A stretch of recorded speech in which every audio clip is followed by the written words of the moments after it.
Hello, hello, hello, and welcome to the Blue Oval Podcast. I am Ben Weissel, and joining me, as always, Garrett Allen. How's it going, man? Ben, we're getting towards the tail end of Garrett's summer travels, even though I still have to go to Colorado in 2 weeks. Oh, you But poor I'm, thing. yeah, I know it's terrible. Well, honestly though, I think I've done the math. I think I've been away. I've only been back home in my apartment at like 3.5 total weeks this summer, and since like the first time I left, it's been like I'm ready to go home. So, but it's been a ton of fun, and I get a lot of Wawa because that's where I'm back home now. So it's all good. No, nothing wrong with Wawa, that's for sure. So yeah, we got we got a lot to talk about. So I'm just gonna kind of skip the segue, and we're Let's we're do just it. gonna jump right in. Let's do it. We did get 2 new ratings on Spotify, I believe. So we're up to 169 there. No updates on the Apple front. But like I said, we got a lot to talk about, so we're gonna just jump right in. We have some off the track news, and then we have our rankings. I think is the best way to describe it. We got rankings 7 through 1 on the men and women's side for Division One, but we're going to start with the news that Parvej Khan, the Florida star, has allegedly tested positive for EPO, according to, I believe it is Circle of Sport and Inside It's Sport. Circle of Sport. It's India Time, Times of India. It's one other source I'm forgetting. It's been widely reported. So So we talked about this with Peter Maru, right? mhm. Where we believe that we are going to start seeing this more and more because the caliber of athlete in the NCAA is better than it ever has been, True. especially from an international perspective. So these men and women are going to be tested by WADA. They're going to be tested by their own agents, by their own countries' anti-doping agencies, because these are just some of the best runners in their respective country in a lot of cases, and they're running in top professional meets where there is more anti-doping testing. And on top of that, there is now a lot more of an incentive to be on these kind of drugs than there ever was before, because you can get paid. There's a whole path to making a lot more money through the NCAA, and then after the NCAA, if you succeed at that level professionally, than there ever has been before. So there's a lot more reason to do that. So we speculated that there could be an uptick in these cases. Now, Parvej Khan has been in the NCAA for a little bit. This was not One something. year. Yeah, 1 year. It feels like he's been around for so long. He's straight onto the national stage as a freshman, and obviously this is allegedly. There isn't anything concrete, but it seems as though this has happened. Well, What I are don't think it's come out from WADA yet, but right? it's been widely reported. Yeah. So what are your thoughts on this particular case? The initial shock is a little surprising. Yeah. It's like an 8 out of 10 on the shock scale for me. Sure. This is Parvej Khan. This guy's 19 years old. Yeah. And like it's like, well, man, like can we never have like like this again where we're not suspicious of any international name that comes in again? Or really just anyone in general, I Anyone? guess. Yeah, I think at this Yeah, at point. this Yeah. point. Now, granted, I think the way that socioeconomic cultures and the infrastructure throughout different countries, the incentive to dope is greater in different countries depending on the infrastructure than there is in America. Like it would have been really really difficult for me to like ever imagine doping when I was like going from a senior year in high school to like my freshman year in college. I was like, I don't even like needles. So I what are you will say saying? that, but I also think from an American's perspective, like a lot of these guys aren't ever being tested for this. Like unless you're competing at certain meets or national championships, and even then finishing high up at national championships, you're just not going to be tested. Like there's not going to be an opportunity for you to be caught in a lot of ways. Yeah, and but like the craziest part is that this was due to an out of competition test, like an out of NCAA test. It was Right. due what I believe was after the Indian national championships where he won the title. So the NCAA would not have caught this. And that's my point. Is like I just don't think like a lot of NCAA, at least American athletes, aren't being tested. And so it's like it's only happening due to these like WADA or national agencies testing where otherwise no one would know. And it's funny because like Parvej Khan was, I think, a back end All American over with the mile this past winter. And I was kind of thinking about this. I was like, yeah, because you in cross, like the equivalent to that in cross country is like 28th place, right? Yeah, If you're to be an All American, no sure. one's testing the 28th place All No. American guy. They're just not. But it's still an All American honor. That's still a low stick. That's still like a top tier name. And it also makes like it reminds me of a funny story. Do you remember when Tommy Curtin of Virginia Tech upset at Jeserek at Yeah, pre yeah, yeah. nationals? I guess like immediately later that week, the NCAA is like, you're getting tested. And so, which is hilarious. And that's the thing though. It's like you have to beat Edward Cheserek in an upset to get tested, which is Yeah. crazy. Um, so yeah, the infrastructure is not there. And I'm not going to lie though. I kind of thought back, the news kind of came out and I'm like, you know, him and Peter Maru both have very, very powerful strides. And I was kind of thinking back, I was like, there was always like a lot of really impressive. Like, do you remember like when Khan, it was the Florida relays, and he's down to Handel Robon with like he's down like 80 meters with 200 meters to go, Yep. and he catches him. And in retrospect, I'm like, that makes a little more sense. So, yeah, it's wild, man. It's just a wild development. No, and I mean, on a more serious note, it really you do start to be a lot more skeptical about Hmm. like performances, and I think I had already gotten to that point with professional running where I took all these results with a grain of salt, and I was a very skeptical. And I don't want to be like that in the NCAA, but I already feel starting to feel a lot more cynical about things, and I really hope that I we don't hear more and more about this, so that that becomes just where you just don't value performances the same way you did before. Yeah, I'm with you on that end. I'm of the opinion that like, hey, like I think things like mistakenly happen. It's very easy to Sure. mistakenly just do something. Now there are certain investigations. Like I'm not saying necessarily like the burrito incident with Houlihan, right? But I'm just always like very willing to be like, let's actually make sure that these individuals are truly like, was it a faulty test? Like because the only thing worse than someone doping is someone not doping and then being erroneously caught. Yeah. And so that's my only like, let's be careful about this kind of thing. But yeah, at that point you kind of have to be ultra aggressive in this sport. You got to be careful. That's it. Absolutely. All right, let's move on to one other bit of news. The NCAA and UCLA agreed to sanctions for recruiting violations. Coach Brosnan, Sean Brosnan, is not was not a part of this. Disputed this the violations, and we'll have a separate hearing on this. Not necessarily a lot to say here. It doesn't seem like the agreement between the NCAA and UCLA is going to have like far-reaching impacts on the program. Just kind of interesting bit of news, and I think we will see this play out a little bit more in with Brosnan's case with the NCAA in the future. Um, yeah, I think it's also just important to note that like there was no good way to make that headline and without, having to go one way or the other in terms of like favoritism there. But it is important to note that it's an agreement between UCLA and the NCAA, which is basically UCLA saying, please make this go away. Yeah, And it's a $5,000 fine, which I'm like, really? That's it?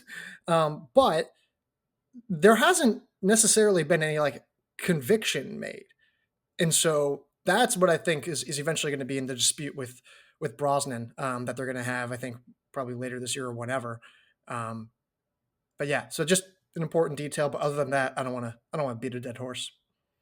nope, nope, all good. Let's move on to our rankings, and let's start on the women's side this week. And coming in at number 7 on our women's rankings is the Alabama Crimson Tide. Now, this is such an interesting program. It has You've seen women come and go. Hilda Olomame obviously leaving for Florida. You still have elite front runner low sticks at the program and some decent depth that should carry this program to higher heights than we've seen over the last couple of years. Did you like this spot for them? Yeah, this one was tough. I think it's about right. I don't hate it. Yeah, I the potential for some of these women is crazy high. Like they Yeah. actually have, like, for the first time in that I can remember, pretty decent depth. Like, Yep. it's actually not bad at all. Like, yes, you have Lemon Gall and Joy Gill, and but then, like, there's questions. It's like, is Brenda Two-Way like an All American caliber athlete? Is this Feline? Oh gosh, is it Mening? I want to say. Is she an All-American caliber? There's a girl from Germany that's coming over who's run like 16.0x or whatever. She was, really ran very well in cross country overseas. And then they bring in Selma Albarda from Wyoming, the 435 miler. She seems to have a ton of potential. She was just a freshman last year. So I kind of go through the list. I'm like, okay, like it's not perfect, but man, it's like the potential for what this team could do is a borderline a podium team. That requires a few things going right, but I thought the upside was crazy good. Oh yeah, and I think that's where this team is a little different from years past, where you can see like it doesn't have to go exactly perfect at the front end for them to have a podium finish. If things go well across the board, they're going to be in a good spot to be a podium contender, and they have a lot more margin for error than they've had in years past, which I think is what you're excited about with this team.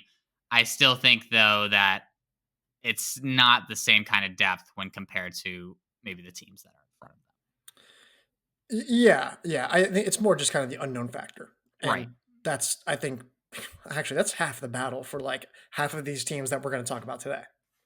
Absolutely. Now, going from the Alabama women, let's go to the Alabama men at number 7, who also come in at number 7 in our rankings. And again, it's a similar kind of setup on the men's side. You do lose some important pieces. Iliad Kipsang is gone, so is Jacob Harris. But again, you have some very top names. Victor Kiprop, Hillary Chariot are back once again. You add in some very interesting additions, obviously, of Dismas Lukira and Dennis Kipruto, who can take this team to another level and give them a four-headed monster that can really compete with the top of the NCAA. This team is either like going to be definitively like the third best team in the country or fourth best team in the country, or they're going to be like 16th. Yeah, And the potential like one, two, three, four of this group is they're all Americans from a pure raw talent. Well, I sure. shouldn't say that. Maybe three All Time Americans, four top perspective, 50 maybe. guys. Yeah, four top 50. The upside of Lakira and oh my gosh, who's their other new guy? Kipruto. They Caputo, thank you, Caputo. Those guys like bring this team's ceiling dramatically up in a way, and I think I'm really happy about where Kiprop's at, and I think their back end's like just good enough. Like if Carson Burian, who's an 840 something steeple-chaser, he just has to be okay enough. I Just think to be at at the the end of top 150. yeah, Like, I mean, he really. I don't even know if he needs to be that. Like, I mean, he can be one top 70, like 175. yeah, I at that point, and so the it'll really come down to I think Hillary Churia actually because he's been awesome from a talent perspective, but he has not yet delivered on the national stage. And so if he has, it starts with him. He has to be like a guaranteed All American. We know he's going to be there for that to kind of happen. But yeah. yeah, a lot of questions, but a lot of upside, also a lot of downside. So Yeah, I mean, we've seen Chariot finish 53rd at NCAA, so we know he can't, like, he at least can do it, and he's shown much better production than that during the regular season. But I think they need more than a 53rd. Yeah, I don't disagree. I don't disagree. I think but at least he hasn't like completely tanked in all three. He's tanked in like two of the three, but there's at least that 1 year. And yeah, so I agree with the chariot. And for those of you who aren't familiar with Lacura and Capruto, just to give you a reason why we're bullish on these guys, Lacura comes in running 13:56 and 28:36 in the 5K 10K. Those times though are at altitude. That converts roughly to 13:22 and 27:19. So again, talking about some of the best marks, they would rival some of the best marks of anyone in the country. Now, Kipruto has run a half marathon in under 61 minutes, 60:51. There are very few people in the NCAA, if any, that are running that time. Now, Well, sorry, go ahead. I just want to say Texas Tech brought in a sub 60 guy recently. oh yeah, you're right. Yeah, this is wild. Yeah, again, half marathon, not the same as Right. running in a 10K cross country race, but clearly the strength is there, and maybe he's not going to be able to kick with the best of them, but he's definitely going to be there. Like he should be able to hang with the pack for a very competitive top front pack for a long while with that type of strength. What is more likely? Alabama makes the podium or Alabama falls out at the top 10? Ooh, that's a good question. I think out of the top 10, honestly. Mm, When teams are built like this, it just takes one yeah, for it to go poorly, and because and like you said, they have someone who can be a fifth scorer, but like they don't really have someone who can step up and fill one right. of those four guys' spots if they don't run well. So I think that's where I'm at, and I think the top four is really good this year. You look at like the on the men's side, those podium favorites. It's going to take a lot to displace those guys. You're going to have to run exceptionally well. How many individual All Americans do you think you need to have in order to make the podium? At least three, How probably many do four. you think it's going to take? Do you think it's going to take four? It depends. Like if you're talking to like get three in the top 20, then you probably only need No, just three. all Amer- just it's just I all know, but that's what I'm Americans. saying. Like it depends on how good your all Americans are. Like I think if you have three Oh, like yeah, guys in the okay, front yeah, half yeah, of that's that, then true. it's fine. But That's true. if you don't have those true low stakes, you need four. Yeah. Yeah, okay. I think that's fair. The thing is like I don't know if I see NAU having well, maybe they could. I guess it's not impossible. Yeah, all right, never They mind. could have Let's move. four. Yeah. Yeah, they can afford. All right, let's move off of that. Let's head to our next team, Georgetown Women. And the way that I ended this article was I'm biased towards Georgetown. I live 10 minutes from the school. Um, I like it's the first place I took my family, like when they came to visit the town. I've gone there to hang out with friends all the time. And I have an Allen Iverson Georgetown jersey, like somewhere in my closet, somewhere in my drawer. Great. And yet I was not the one to move them up to this spot in the rankings. It was actually our three other writers. I had them back at 8, and the writers were all like, "Hey, actually, can we do like 6?" And I was like, well, "Yes, we can." I just didn't want to be too excited. Chloe Scrimger, probably top 3 most reliable low stick in the country right now. Sure. Melissa Reagan's, I think, a top 30 caliber name. She had a fluke day at last year's national meet. You bring in Lucy Jenks. Like, I think she can be a low stick. That's 3 All Americans. And the depth is really, really good. Fiona Max, Olivia Morganti. They bring in a third place finisher from the British University Cross Country Championships. I think his name is, it's Almi Nerve something, I forget. And there's a Looking at it. handful of other women that are coming in that like Charlotte Tompkinson, who isn't super consistent on the grass, and she's more of a middle distance runner, but she's had some like really sneaky good back end results for Duke over the last year or two in cross country. So I love this team. I think it's beautifully crafted. I thought it was perfect to go after the top names that they did. I just really like Georgetown a lot. Yeah, yeah, and the British runner you're talking about, Almi Nerurker. I There we believe. go. It Yep. 9:16 in the 3K. That third place finish at Bucks, I think is huge. And then you got women like Chloe Gonzalez on this team as Yep. well. Like, yeah, huge. They're just loaded for bear. Like, this is you have at least two like almost surefire low sticks, surefire All Americans. I Yep. think Lucy Jenks ends up being a little bit of an X factor because I think they do have the requisite amount of depth. They could just use a little bit more firepower up front if she can be that for them. I think this is where this team is more competitive for the podium. But they're just not going to be worse than 10th. Like they're just not going to drop out of No. the top 10. It would take a very fluky day for that to happen with the amount of depth, with the dependability of their at least front low stick. And I truly believe in Riggins. Like I Yeah. agree with you. I have very little doubts about her. What she's done over the last two last two track seasons has been awesome. And I truly believe that's going to carry over and be a very solid All American this coming season. Couldn't agree more. I don't want to hype up Georgetown too much, but yeah, I like them a lot. So, all right, let's move off of Georgetown. We'll head to New Mexico on the men's side here. It's the same top three as last year: Hopton Samuel, Evans Kiplagat, and Lucas Kiprop, and now Vincent Chirchir. Vincent Churchill ran 13:34, 35, I want to say, during the 34, spring. He ran 28:08, 05. 9. I'm so close. That top four could theoretically be all top 35. Yep. And it's really, really scary to think that. The scariest name of this entire team is not in the top four.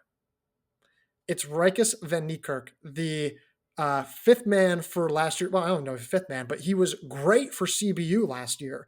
And I think he was like, what, 60 something at Nuttycombe 69th. and Yep. 69th. So, I mean, you have a complete top five now. You have the complete top five. Questions remain: how will Churchill do? Van Niekerk was bad in the postseason and didn't even race at the national meet. Maybe something came up. Maybe he was ill. And then was it Kiprop? Or yeah, Kiprop. Yep. We're still waiting to see him kind of. Is he going to take that next step? Because he struggled a little bit at a handful of big meets. Nuttycombe was good. He was like in the 45th, I think. Dead But on. the national meet was not good. Yeah, I am very scared about this team. Like you can copy and paste a lot of what I've said about Alabama over the years on the men's side, and I feel very similarly. And I think Kiprop is an even bigger question mark than a lot of these other like top heavy teams have had in the past. Like clearly talented, like we've said, the track times are amazing, but I mean, we have no proof on the grass that he's an All American. Like he hasn't had any type of any race that would really tell you that he should be an All American. I Well, I think the 2809 says like, hey, you definitely no, could I be mean an All American. on the track he has shown some. Yeah, I mean on the right, grass like right, sure. that's what I'm Well, he has nothing. Yeah, yeah, he's nothing. Yeah, I guess that's my point. Is like on the track, sure, absolutely. Like there's reason to believe. It's just on the grass we have not really seen it, and that's someone who ran a full season, right? It's not as if we only saw one or two races. So that's my concern. Now, cheer could come in and just make that kind of a moot point. Like he could be so good and be up there with Haptem Samuel and Kiplagat and just be a dominant top three where it's like, okay, if Kiprop is 60th, they're still going to be really good Yeah. because hopefully the back end doesn't like they have um the CBU transfer Van Nierkirk coming in that fifth spot. But again, I don't who what happens if Nierkirk isn't quite that good? Yeah, they're in Like trouble. that, Yeah. and again, that's why it's like, man, this is they are right on the razor blade. If anything happens to any of these top five guys, it's kind of like what the Florida women were last year, right? In a lot of ways, where they had a little bit more depth than I think this New Mexico men's team does. But like you had the talent through four runners, it was just you really needed those four runners to come up big. Well, I will say this: we posted this ranking, and one of their runners, one of their varsity guys actually from last year, commented on the post and being like, "We've got more guys coming in," which is a scary thought. If that happens, ignore everything I just said, and they're Yeah, going to be a like podium team, no doubt. yeah, that's a really scary thought, but we can only go what information that we've been given, right? And so the roster's updated. This is what we have, but yeah, right now I think it's fair. Like for me, it's not. I don't need to see necessarily like results on the grass versus what they did on the track. For me, it's just a matter of like you haven't raced in the NCAA. A lot of international athletes, not just from Africa but from Europe too, Yep, don't totally understand. The UK guys are actually really UK guys kind of have a better understanding. Their racing system's a little bit more intense, I guess, or deeper, I should similar. say. Yeah, it's similar. Yeah, it's deeper. And but a lot of these guys just don't know how to race other, tactically. They don't know how to know how to conserve or when to make a move or when to surge. And then you give them time to develop, and now someone like Victor Kiprop at Alabama is now finally reaching his understanding, his peak of being like now the stars getting multiple All American honors. So that's the biggest question. Like, do they understand how to race in the NCAA? So yeah, we'll see. Absolutely. Let's move on to the women's side. And coming in at number 5, we have Washington, who returned nearly everybody from last Mhm. year's team, only losing Naomi Smith. And they got a huge reinforcement in Amina Matug, who I think is going to be a massive piece for them. Getting her to come to Washington, what it has really changed the fortune of what this team looks like this fall in a lot of ways. You already have Chloe Forrester, you already have Sophia Sullivan, you have Julia David Smith as well. You have a nice core there. And then you add Matug, who can be a very strong All American for you, another low stick. It looks like this is the year where all the pieces are coming together for Washington on the grass. We've seen them put it together in big ways on the track, obviously, but it seems like this year is set up really well. And I think for me, if O'Sullivan can kind of just put together a consistent, injury free season on the grass, this team goes to another level and almost certainly can't like I think will podium if she can be as good as we've seen her be at times. What is this team's floor? It should be higher than I think it is. Like Mm, I think it's still not that bad. I would say like they should still be like a top 10 team. I yeah, would have them at. yeah. I think like 9 is their floor. Yeah. My question is though is like, do they have do they have the ceiling, right? Because you think about their top 3 from last year. Yeah, you add in Amina Matug, and that team looks scary good. Like, this is an appropriate ranking in that scenario. But are Chloe Forrester and are Julia David Smith and are Sophia Sullivan, are they all going to be top 60 names again? Like, are we confident about that? And I don't know. I think like one of them will be an All American. I think another will be a top 50. Could the other be a top 60? It would require a handful of things going right. So rank those 3 women in terms of your confidence. Confidence. Um, Chloe Forrester 1, Sophia Sullivan 2, Julie David Smith Okay. 3. So Smith is I just because she hasn't been at this level yet. I'm going to phrase that. She has been, but she's probably the newest to this tier. I guess you could say that about Forrester, but Forster. I'm going with this. I'm going with that for now. So Yeah, no, I kind of agree. I think their ceiling again comes back to O'Sullivan. Like she was 56. Like I think there's a world where she's like a top 30 runner. And I think in that world, and I think Forrester can be as well. I mean, she obviously finished 47th, so that's not nearly as big of a jump. And she had a fantastic track season, indoor outdoor. So you can absolutely see top 30, no problem for her. But I think O'Sullivan, if she can make that jump too, then all of a sudden, all right, this is a team that could have 3 in the top 30, and that gives them the ceiling that, and then you have someone right, maybe Julia David Smith, even if she doesn't improve on last year, let's say she's 60th ish again, you have 4 women that you feel really good about, and I think they're going to have someone who's going to fill in that fifth spot good enough for them to be at least podium contenders. do you like them more or less than our number 14? I think 5 is could be a touch high just because I think and Really? the point that you're kind of getting at, I think, is I don't know how much higher they can finish than this. Like I think Right. they can finish 4th and maybe 3rd.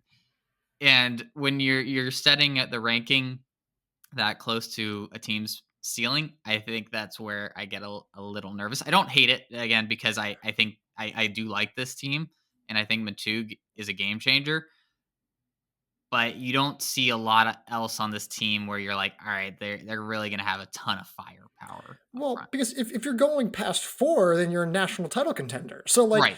it's the exponential decay of Sure. how much room you could Yeah. realistically make up. I mean, it's just it's not there. So, but Yeah. I That's see where you're coming fair from. point. Yeah. So, all right, let's move off of Washington 5 to Iowa State 5th. And it's the most frustrating number 5 team we have ever ranked. I hate that we did it. They This is go the against scariest. everything. They go against everything that I believe in rankings, and yet we just didn't have a choice because they proved it. They delivered. And so what I'm saying is last year Iowa State was good-ish at the Virginia Invite. They were good at the Nuttycombe Invite. I'm convinced that they tempoed the Big 12 championships. I don't think there's That no had to be way. the case. Yeah, I mean they were flat out awful, but I think they all tempoed together because if you look at the back end results, it's like 6 guys making up 7 spots in a row. So um, I, I think Sanel Masando has proven that he's the real deal. I Yep. think we like Gabel Saipierda in terms of what he can do this fall. I think we are not entirely sure about Rogers Kiplimo. Caplimo. Kiplimo, thank you. I think we're still trying to figure out that part. I think we really like Saeed Mikel. Yep. And I think we can see I think we can put together like a complete top 5-ish. You know, like Mhm. who's it? Winders, Silas Winders has run 749 for 3K. So I can see a world where like this team is the 5th best team in the country. They scare me. Yeah, I agree, and this is coming from someone who was, I think, the highest out of anyone on Hmm. Iowa State going You were into last year's national meet. I thought they had the potential of putting it together. Now they put it together in a way I did not expect in the slightest. So when you let's just break it down. So okay, we just basically said there's 3 names that we feel pretty good about, right? Like right. we feel good about Masando, we feel good about Sepierda, we feel good about Syed McCown. If those 3, we feel like all 3 of those guys are All American to good All American range, right? Uh, at Sure, least or in that ballpark. sure. They're So in the conversation. yeah, right, exactly. Whether they're 45th or 35th, like you're in that range, right? For a lot of those guys. I think as long as they can prove out a little bit more consistency, and I think throughout the track seasons they did that. They I did. think we have every reason to think that they're at least going to be in that ballpark, and that gives this team, I think, a base from which to go with that we just didn't see at all for most of the regular season. And Yeah, then you throw in like Caplimo, you throw in a possible better 5th scorer than what Timothy Sint was for them at 121st last year. which isn't Eh, terrible, by the way. no, it's not bad at all.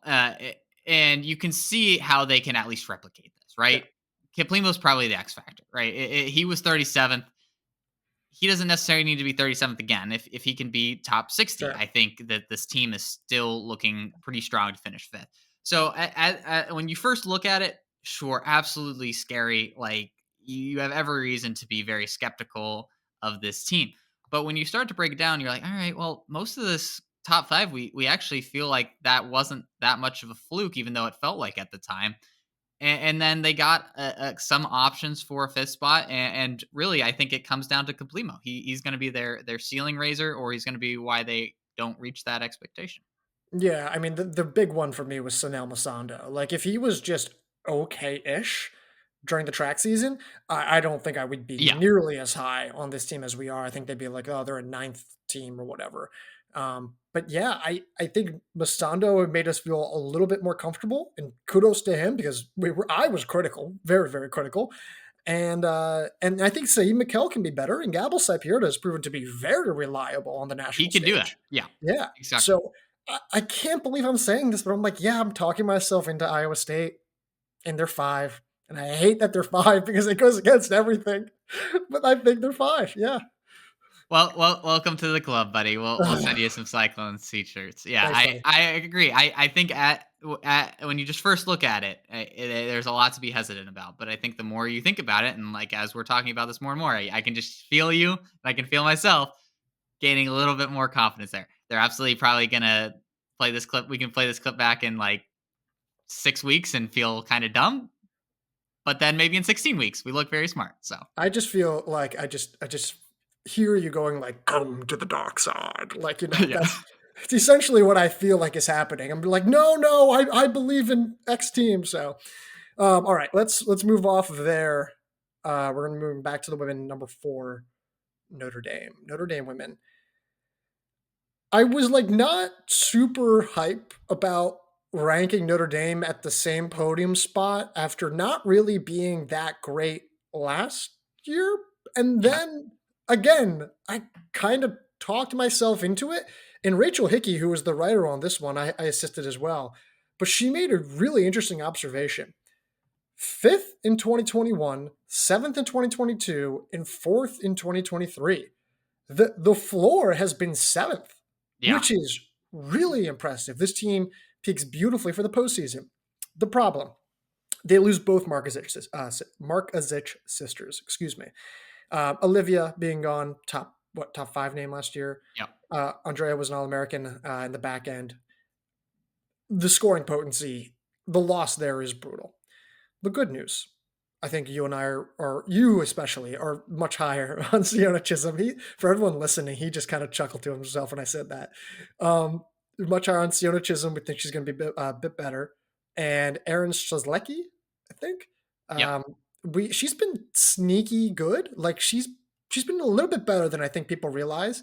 I think we still need to see her replicate that All American performance on a more consistent basis. But I do think we think her floor is fairly high.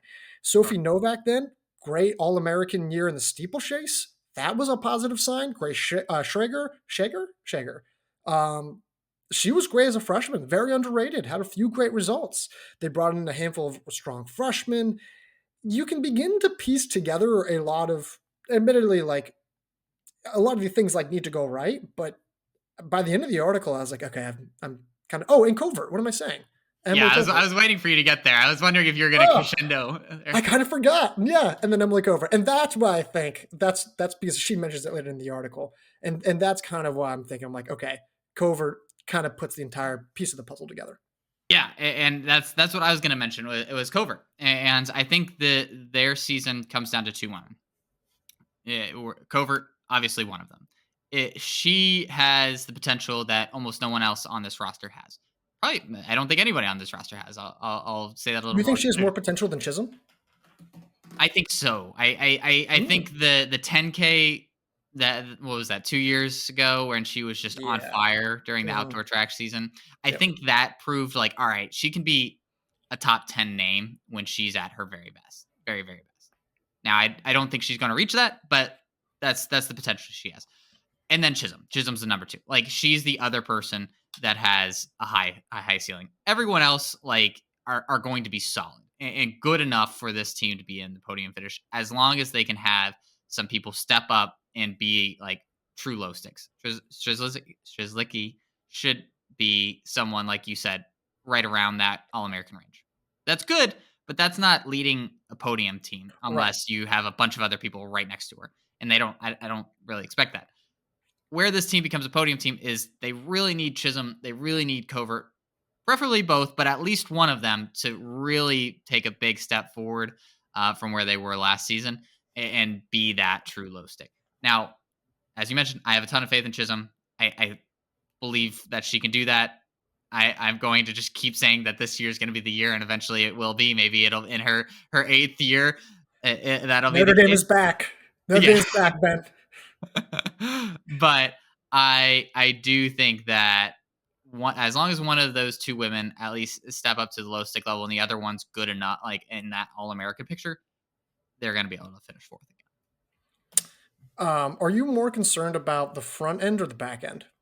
Front end, definitely. Hmm. I that's basically was my just argument there, right? I Right. think Well, they're going to I do enough in right the back because end. I don't think they have established. For me, it's like I at least know that The Cover name. can do it. I know that Strzelecki can do it. I think we feel confident that Chisholm at least has the talent to do it. I don't entirely know what I'm getting at the back end here. I don't know if Novak's going to be great. I don't know if Shager's going to be improved. Like there are questions there that I'm like not quite as confident about, and that's what I think where I'm a little concerned. I think that the reason why I feel okay is one, they've just brought talent in the door really well in Yeah. this program, and they've developed it. And it's like you just look at their last few finishes, they are really good at just creating stability at the back, and that's how you finish in the top 7 3 years in a row. And I think that I just think that's how they're going to find someone. And I don't feel super confident like you about the exact names of those women, but I just have a confidence in that coaching staff and that program in general that they're going to get there. Yeah, I would just want to throw out Ariana Olsen was also like a sneaky good name on the outdoor track, ran what 16:09, 33:50 something, and as a true freshman. So watch out for her as well. Okay, moving off of Notre Dame, we're going to number 4, men's team, which is Northern Arizona. You think I would know that, right? I don't think we've ever had them ranked at 4 in like our site's No. history. Well, think about it.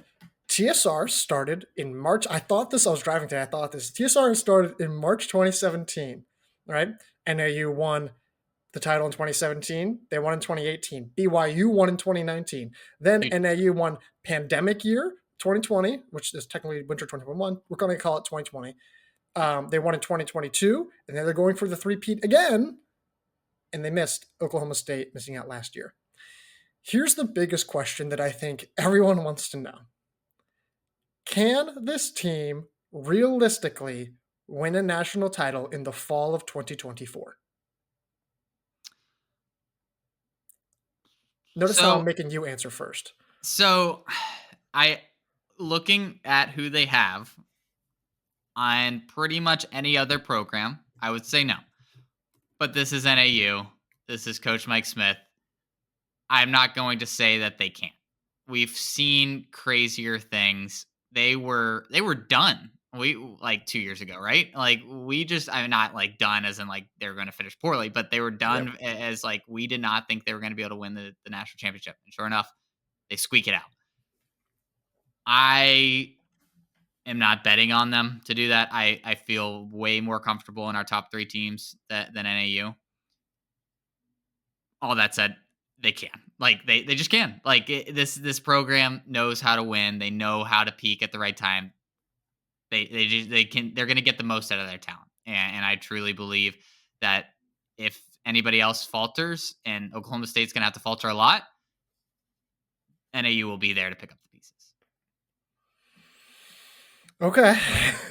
I don't feel good about that. That's a very like it's the vibes, it's the culture kind of answer, It's and I don't vibes, just tend to straight really vibes. agree with that like line of thinking because it's just basically people saying something when they have no proof behind it. But uh, that's how you just have to feel about NAU's program at this point. Yeah. I Man, I'm really struggling. It's going to take an unreal effort Yeah, for them to win. I have to be honest. I can't just flip just because you said so. I don't know if I see them winning this year. If I don't know, no, I'm that's going to have fair. to convincingly say I do not have them winning the national title. I do not see them as one of the 3 contenders. I see our top 3. I think they're essentially a podium lock. I think they're very safe. Like you said, kind of like I trust that culture more than anything. I just can't get behind how they're going to match the unreal scoring potency on some of these other teams when they lost Bosley, when they lost Young, when they lost Hasty, when they lost Aaron Loss Harris. And I know they brought in David Malarkey, who's like the perfect Aaron Loss Harris piece there. And I know they'll develop someone else. I just can't get there yet. And so unfortunately, I'm going to say no. And they'll come back, and this is going to bite me in the ass. I know it will. No, I mean they again. This is a team that you wouldn't be stunned if they piece together 5 guys as All Americans, but who's finishing in the top 10? Like And I think that's ultimately when Oklahoma State has so much firepower, when BYU has so much firepower, like you're going to be at such a deficit through two runners that it's just going to be impossible to make up unless someone really falls apart with their back end. And again, that's why I don't feel good about my answer. And it's very much based off of a vague faith in the team and the coaching staff because yeah, they don't have the firepower. Like they just don't have the upfront firepower which you need this year to be able to compete with Oklahoma State. God, I want to cry. I know they're going to prove me wrong now. I just they're so going to prove me wrong, and I'm so upset. But I can't just flip flop. I can't do that. I must stay strong in my convictions. Although this is probably the weakest conviction I've had in quite some time. I like Santiago Prosser a lot. Also, by the way, not important really to the grander scheme of the conversation. I just like Prosser a lot. So No, and I mean bringing in David Malarkey is huge, and I mean maybe he's that candidate of like just he was very good at Florida State. He comes to NAU, maybe explodes, and is that huge low stick that they really need. Uh, but yeah, it's going to be an uphill battle. They're still going to be great. It's just not going to be necessarily the NAUs that we've been accustomed to. we've been doing this for what, seven, I guess six, I don't know, does this count? So 2017, 2018, 2019, 21, 2, 3. Yeah, so we've done this for seven. Seven completed seasons at least. And five of them have been NAU, one has been BYU, and one has been Oklahoma State. We don't know anything more than three teams that have won the national title, which is what scares me. So Yep. No, absolutely. Well, speaking of not really knowing any better, let's go to our number 3 team on the women's side, and that is NC State.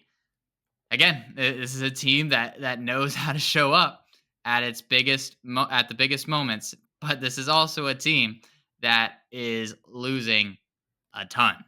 Caitlin Tuigon, Kelsey Camille, Amara Stanisma, and Sam Bush, all gone. Now you got some great up and comers that you have a lot of reasons to be excited about.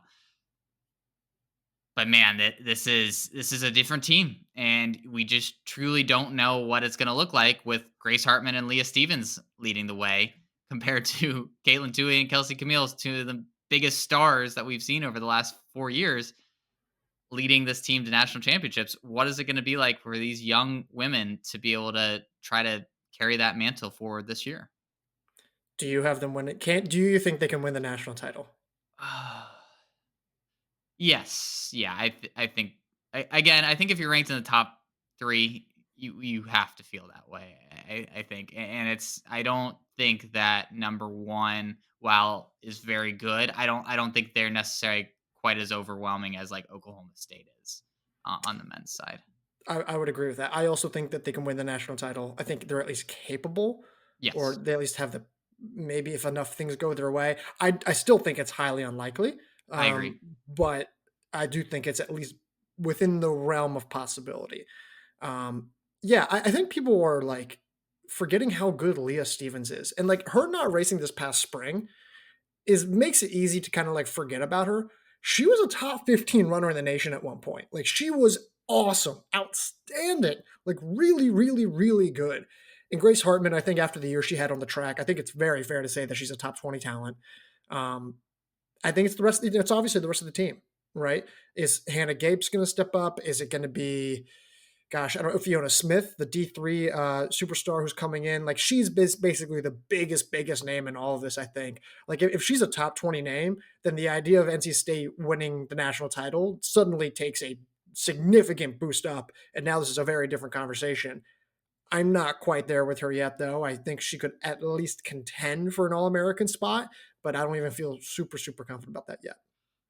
Yeah, I mean it's a lot to rely on someone coming to the Division 1 level for the first time and being like, all right, we really need you to be like a key scorer for our national championship team. And I think she could be a solid piece. I agree with you. It is really the inexperience from a lot of these women in terms of being in title races and being key contributors. I think is going to be the key factor because I mean, they've brought in a lot of talent. You've seen what obviously women like Hartman and Stevens have done very quickly. can this coaching staff get the rest of this group ready quick enough? I think, and I think this could be a team where it's like, all right, that first 6 weeks of the season, we're looking at them like, not seeing it really, and then the last 6 weeks, we're like, all right, like this is the team that Mhm. we had ranked at number 3 in the preseason. Well, I mean, really, it's like if you won last year's title with everything happening, they had no business winning the title. No, They didn't. They had zero business. And the fact that they still won that title makes me think like, okay, sure. If enough things go their way, I think they can win. I think one of the freshmen is going to have a huge impact, and I don't know who it is. It's either going to be Bethany Machalik, if I'm saying that right, Ellie Shea, who was like crazy good in terms of like her PRs, still working back to that level over the last few seasons. And then they had brought in a Spanish girl who I'm just blanking on right now, but she's run I think 9:14 in the 3K. So I think one of the younger women are going to step up, and they'll be super impactful. agreed. All right, let's move on to the men's side, and at number 3, we have the Arkansas Razorbacks. Again, this is a team that brought in a lot of guys. They didn't lose a ton. They lost Jacob McLeod and Miles Richter. They lost Peter Maru due to the ban, but fill in his spot essentially with Yassine Abdallah. They have Kiprop and Kirami Diego, and now they're bringing in the Akron boys, Timothy Chesedin and Brian Masai. And this is truly a team where it's like you see the outline of a Oklahoma State light, and that is incredibly potent. Now, I don't think a lot of these guys have the capabilities of being like top 12 finishers, like we saw a lot of Oklahoma State's guys do, which is again why they're 3 and not 1. But you can see the same kind of Mhm. structure where they're just going to be able to pack up all within a top 30 range potentially, and just be incredibly effective that way. Yeah, it's just low stick after low stick after low stick, and they clearly saw that the opportunity to capitalize now with Shearer, with Yego, with Kiprop, and it was smart. It was a really smart move. Unfortunately, they picked the year where Oklahoma State also looks unbelievable again, but there's at least a scenario where I think they have like 6 men who could realistically be All Americans. Oh yeah.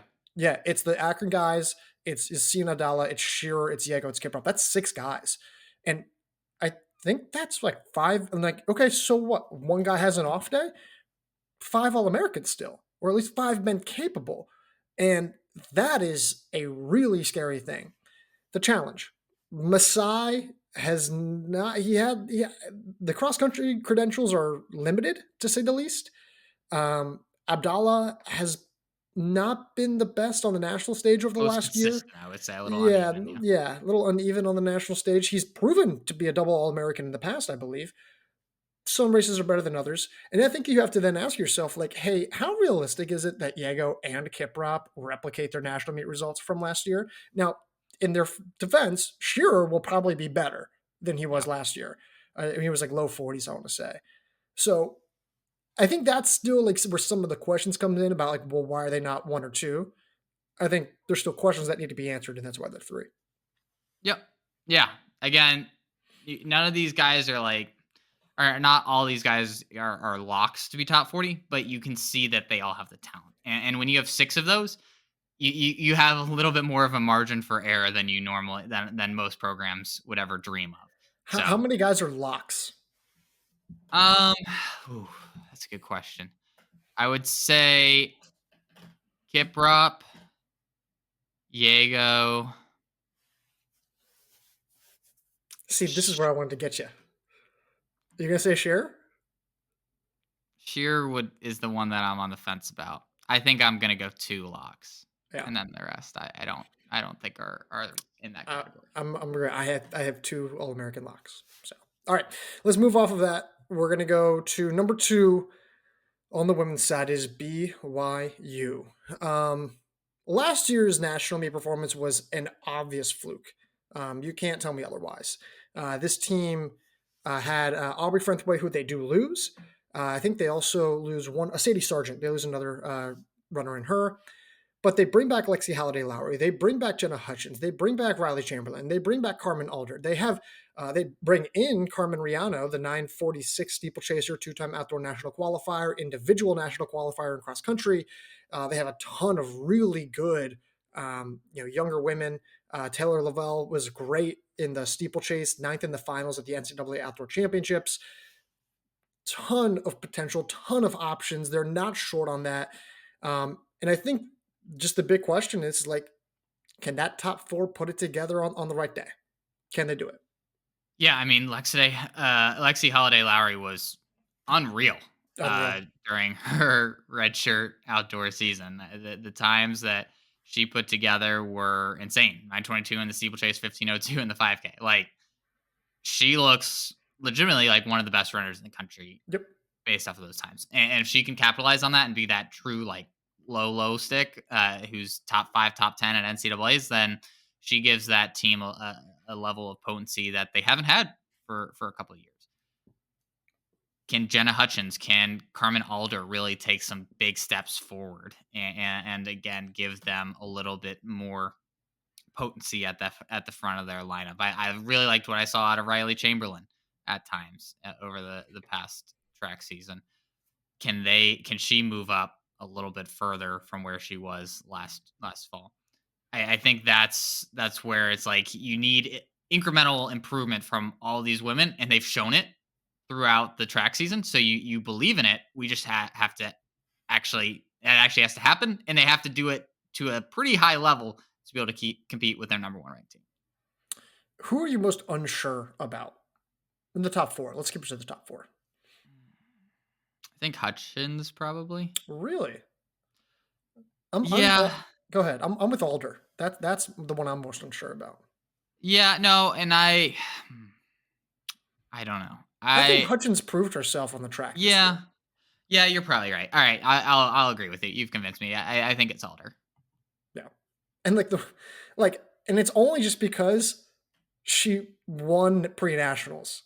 Like, if she was fourth at pre-nationals, I think I'd almost feel better. But winning pre-nationals was so out of nowhere impressive, where I'm just like, well, how did that happen?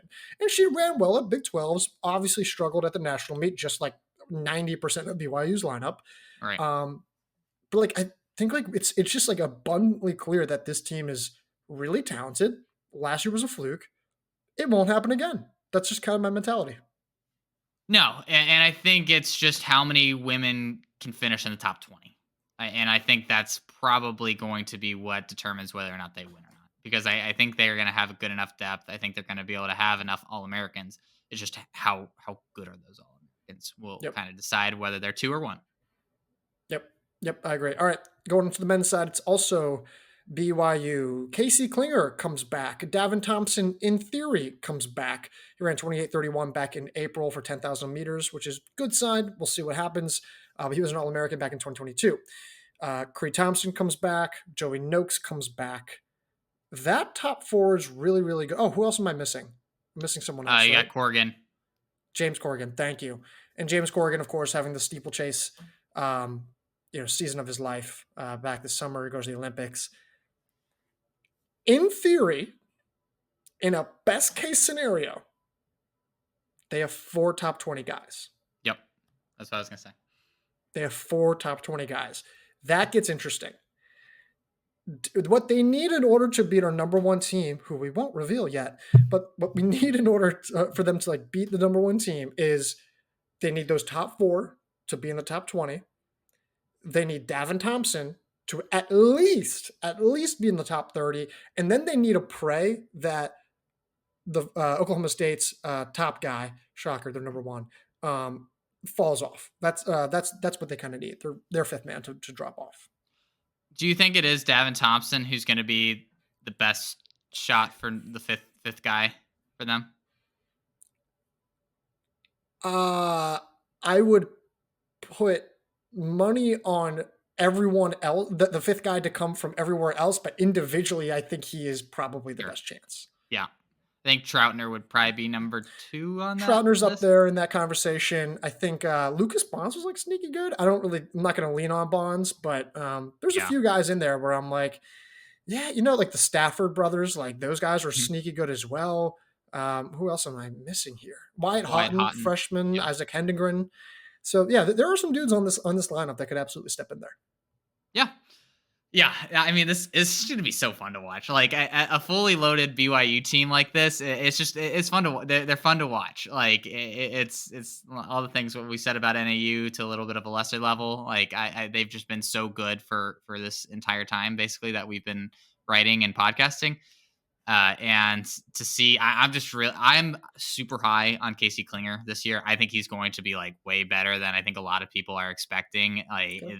than even though the NCAA has gotten a lot better during his like time not racing, I think he's going to come back and slot right back where he was before, if not higher, and I think be super competitive at the national meet and really give them that true low stick that could potentially be better than, or yeah, could be potentially better than anything that Oklahoma State has, honestly, and at least give them a lead through one. I think this is the first time where we can convincingly say that BYU's firepower is better than their depth, which is Yes, awesome. yeah, that's true. So, all right, let's move off. We're going to our number one team on the women's side. It is Northern Arizona. They lose Anika Rice. Yeah, they lose Grayson Larkin.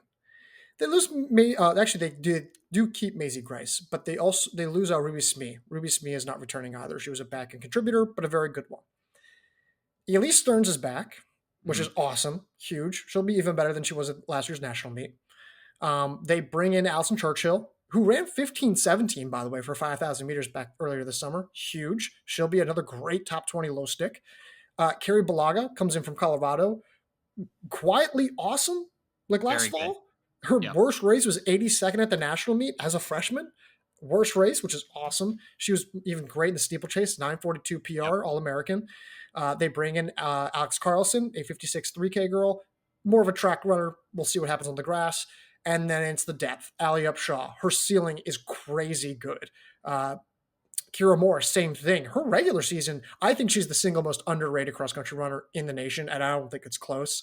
She was top 16 at both Virginia Invite and Nuttycombe, which is huge. And then, I mean, I could go down the list. I'm sure there's someone else who I'm missing as well. But Maggie Congdon was going to be Maggie my Congdon, thank last you. name. Maggie Congdon. And I'm super excited about her. 60th at NCAA's last year, and then just went on a crazy run over the track seasons during indoor, outdoor. Looks great at the U.S. Olympic trials. I think there's a world where she's like their third scorer, Oh, yeah. and I think that's pretty wild when you look at all those names you just ran down, and I think she could be 19th at NCAA's. Like that's a huge improvement, and I'm probably going out on on a deep end here all by myself saying that, but I truly believe in her, and I just think in this program she's shown that she has the talent, and there no one's better at shaping talent for the national meet than NAU. And I truly believe that she's going to have a monster year this year. And combined with Elise Stearns and all those other names that you just threw out, this is a team that not only has the firepower up front, but also has like 6 women who could do it. And that's the thing. It's like the reason like why they're their favorites is because of the depth. The firepower, sure, whatever. But I think there's going to be teams with almost borderline better firepower. I think Sure. NAU is going to win in the back end. They're going to, someone's going to have an off day for some other team, and I think NAU is going to have like 6 or 7 women in the top 70. Like I think kind of like they did last year almost. I think maybe one woman fell outside of there, but um, I think Maggie Congdon is more like a back end All American this year. I'm kind of leaning towards there, which is you know That's the safe pick. I it's agree. just yeah. But I mean NAU. I mean, just from you want to talk about vibes, right? Lost last year by a single Yeah. point. Now, Mike Smith, in his final year with the program, can NAU women avenge their now departed teammates and win the national title? Like, it's a great. I should be a narrator. I'm really good at this, but. but I think it's going to be an awesome storyline. I think they're going to be crazy motivated. I mean, I know I would, and I would not want to line up against NAU when they're on their revenge tour. That's for sure. Agreed. It's gonna, yeah, they're gonna be a fantastic story to watch all year, and nothing's really going to matter until that national meet because they've Yeah. accomplished pretty much everything else. Let's go on to the number one team on the men's side, and that is, of course, Oklahoma State.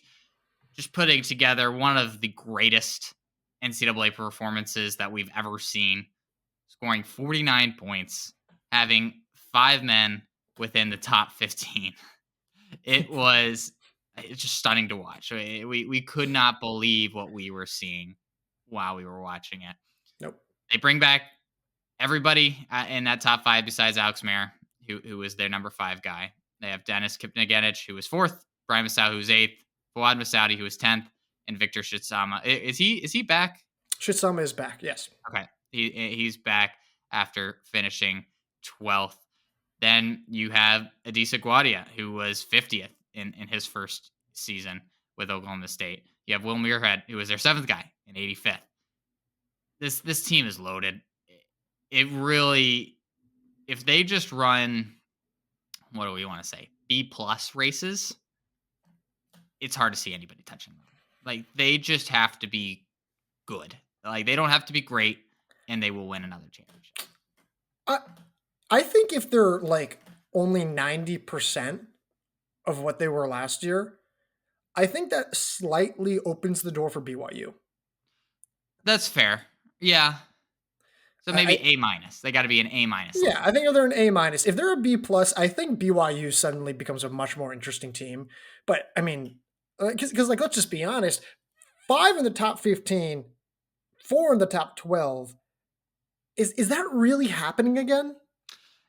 Probably not. It would be stunning. It would be wild if it did. It would be, honestly, at that point, I mean, just through what, 4 runners, just give them the title after that. Like, I don't know if that's going to happen again. And so, listen, it's the best top 4 in the country. And it's not close. I don't really have much more to say other than they're super, super good. Shitsama could actually get his 5th cross-country All-American honor this season, which is wild. And the 5th man's ultimately what's going to matter. If Guadia, however you say his name, if he comes through and is the All-American that we think he can be, it's wraps. It's game over. We will see if that happens. Who are you most nervous about out of the top 4? That's a great question. Is it Masaudi? Because I was going between Masaudi and Shitsama, but I mean, Shitsama's been so consistent. You're not even really that worried that, I mean, he could have a broken leg 3 weeks before and still finish 36. He was 45th at Big 12s last year, and he was still 12th at the national meet, which is unreal. So I think it is Masaudi. Yeah, I agree. If he was not gonna get an All-American honor, it was gonna be last year. If him getting an All-American honor last year, he'll get an All-American honor this year. I see why he now has almost 5 honors. Masaudi was a DNF at the West Regional Championships this past spring. He rarely races in cross. He only races like a couple times in the postseason. Does extremely well. Extremely, extremely well. He's 12th in 2022, 10th at the national meet in 2023. But the sample size is so small that I can't have like a ton of confidence compared to another established low stick in his same tier. Yep. I completely agree. And that's a pretty wild place to be at, where Masaudi is your question mark out of your top 4. But I think that's the correct answer. Anything else on the number 1 team in our men's rankings? We did it. How about us? There you go. Us. Shout out to all the writers. Writers did an awesome job, especially when I was trying to flip it back and forth from being like, can we put this team this year? And there's always a few. Ben knows. So shout out to our writers. We have all of those teams written about now on the site. Go check them out. We have D2, D3 rankings coming as well. And of course, cross-country coverage. It's starting. It's coming. Now, the important meets will take a couple of weeks here, but they're on their way. So thank you to everyone who followed along. It's been awesome. And stay tuned because the best content's on the way. Absolutely. Yeah. Great work by our entire team. Make sure you're leaving a rating and review on Apple and Spotify. Subscribe on YouTube. Make sure you're subscribing to the site as well and keeping track of all the good stuff. Like Garrett said, is going to be coming your way. We got a lot of races on the horizon. We're going to have analysis previews for a lot of those. So keep an eye on this space. But until next week, Garrett, I'll talk to you.